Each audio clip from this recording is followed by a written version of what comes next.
berbagai macam cara orang untuk mencari uang lebaran, sehingga ada juga yang sampai tega membunuh temannya sendiri.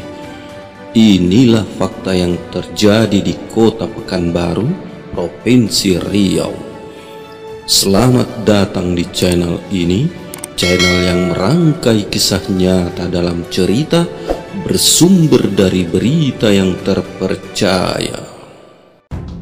Warga di lokasi objek wisata Danau Buatan, Jalan Dermaga 1, Kecamatan Rumbai Pekanbaru, dibuat geger dengan penemuan jasad seorang pria bersimbah darah yang diduga menjadi korban pembunuhan. Dari hasil penyelidikan tim Polresta Pekanbaru, korban diketahui bernama Dery Kurniawan, laki-laki umur 25 tahun, yang merupakan pegawai honorer Dishub Pekanbaru Riau. Tetapi tak butuh waktu lama guys, polisi berhasil menangkap pelaku pembunuhan ini bernama Novaldi, laki-laki umur 25 tahun yang merupakan teman dari korban Dery Kurniawan ini. Lantas, mengapa Novaldi ini sampai nekat membunuh temannya sendiri? Berikut kronologis dan motif pembunuhannya. Pagi itu, sekitar jam 8, Novaldi datang ke rumah Dery Kurniawan, lalu bertemu dengan ayah dan ibu Dery. Novaldi lalu mengatakan ke orang tua Dery meminta tolong diantarkan ke bengkel di Palas. Setelah bertemu temannya Dery, keduanya pun langsung pergi. Nah, dalam perjalanan, Novaldi meminta Dery mengantarkannya dulu ke daerah Danau Buatan untuk mengambil baterai. Pada saat di jalanan sepi, di situ Novaldi berencana menghabisi nyawa Dery ini guys. Namun batal karena ada warga yang melintas ke tempat wisata Danau Buatan. Akhirnya Novaldi pun mencari siasat lain.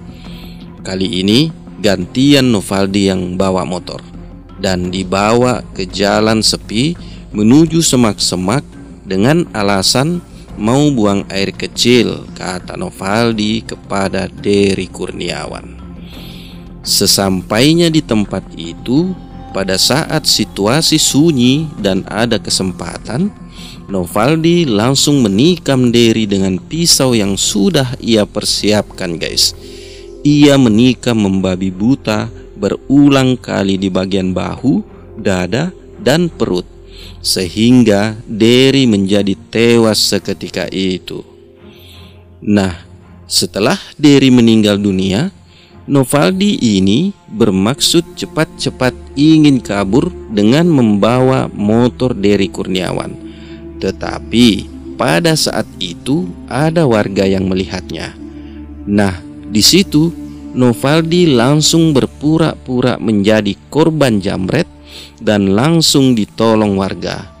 Kejadian ini pun segera dilaporkan ke pihak kepolisian. Singkat cerita, setelah polisi melakukan olah TKP, polisi kemudian mencurigai keterangan Novaldi karena keterangan yang diberikan berubah-ubah dan banyak kejanggalan. Di situ polisi mulai menduga kalau Novaldi ini adalah pelaku dari kasus pembunuhan ini.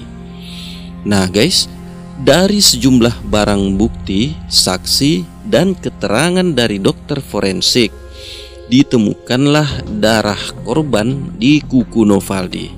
Dan ternyata benar bahwa Novaldi lah pelaku dari pembunuhan ini. Setelah diperiksa lebih mendalam, barulah si Novaldi ini mengakui perbuatannya menghabisi nyawa temannya sendiri yang merupakan pegawai honorer Dinas Perhubungan Kota Pekanbaru itu.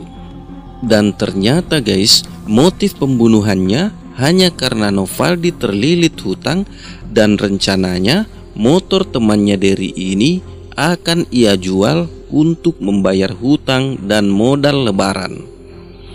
Lalu Novaldi kemudian membuat cerita seolah-olah mereka berdua adalah korban jambret agar bisa terlepas dari tuduhan pembunuhan ini. Merampas sepeda motor, namun ketika pelaku ini ingin membawa sepeda motor tersebut, ada yang lewat, sehingga dia mengurungkan niatnya dan membuat alibi bahwa mereka berdua ini adalah korban jambret. Tidak, tapi memang ini adalah motif ekonomi, ya. Alasannya adalah untuk mengambil motor tersebut untuk dijual untuk membayar hutang.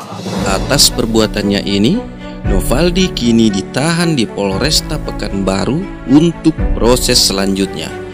Dan ia telah dijerat pasal berlapis, yakni pasal 340, pasal 338, pasal 365, dan pasal 351 KUHP dengan ancaman hukuman mati. Bagaimana menurut kalian semua tentang kasus ini, guysku? Berikan komentarnya di kolom komentar di bawah ini.